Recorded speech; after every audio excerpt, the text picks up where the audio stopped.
Charlemagne himself was a giant. King Arthur was believed just to be fantasy until his tomb was found in the history and the historic records of it.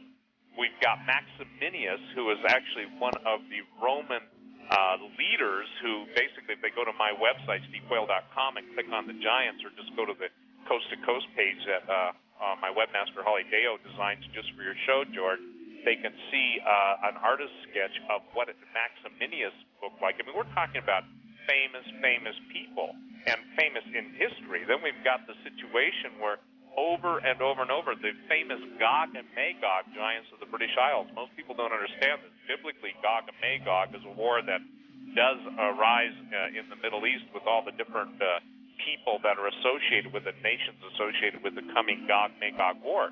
But most people don't understand those were two giants who were ultimately put down by a man named Brutus, and Brutus was from Troy, and most people would find this fascinating, that the word London means New Troy.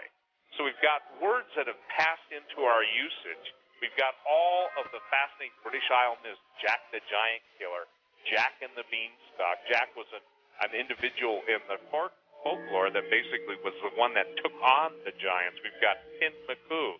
We've got Bran. We've got all of these heroic figures. And some of these guys, and whether people want to acknowledge it or not, we're talking, sometimes 30 and 40 feet tall. 30 and 40 feet tall. My gosh. That might explain if they were around during the era of the pyramids.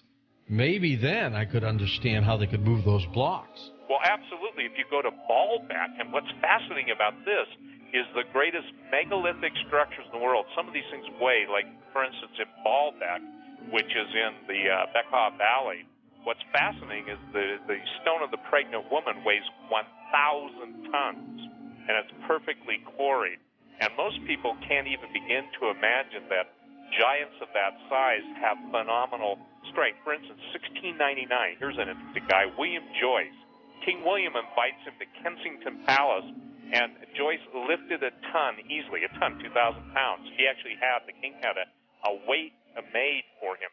And then if that wasn't enough, Joyce could uproot large trees by pulling them up by the roots. You got to put a tractor on them.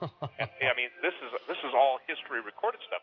And then if that wasn't enough, the king put teams of horses to pull on Joyce with a rope that he had specially made, and the team of horses couldn't absolutely pull this guy. And this guy was only about 9 feet tall. We've got Makhno, the Russian giant, in contemporary times, 9 feet 3. We've got Iseret, the giant who was, these are all people from history, 20 feet tall. And what's fascinating, when you get to the Bekaa Valley, the Valley of the Rephaim, or the Valley of the Giants, you go to Hebron. These are all Middle East, the cities that are in the news right now. That was the city of the numerous Anakim giants, or the Canaanites. And what's fascinating about this, and you and I talked about this on one of your shows, is that Pursuit magazine, is no longer in publication, 1973, stated that giant human skeletons were found with horns. Now, another coast-to-coast listener who was listening to us in Fiji called me after the show that we did about a year ago, and unfortunately, I think he died in the all that bombing in Fiji. But the point is, he said, Steve, we have a 12-foot giant with horns. Now, again, people think, oh, this is just crazy, blah, blah, blah.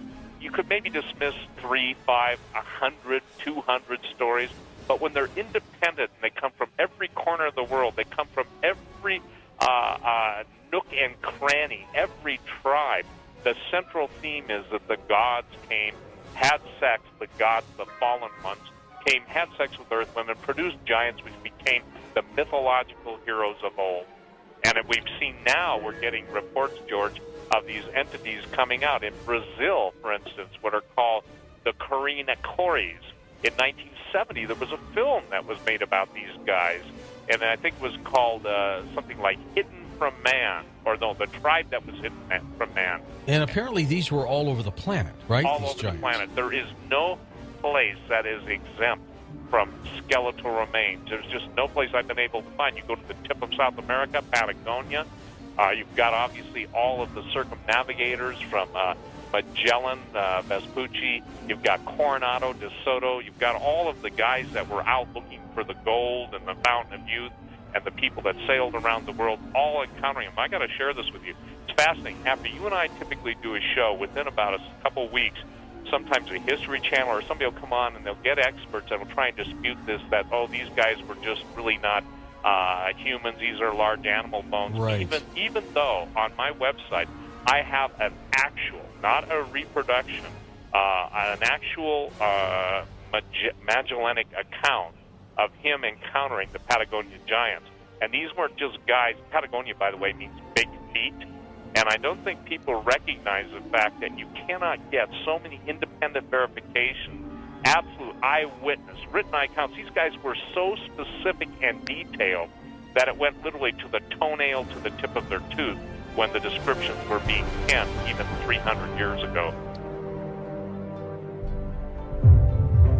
Fee, fi, fo, fum. Ask not whence the thunder comes. For between heaven and earth is a perilous place, home to a fearsome giant race who hunger to conquer the mortals below, waiting for the seeds of revenge to grow.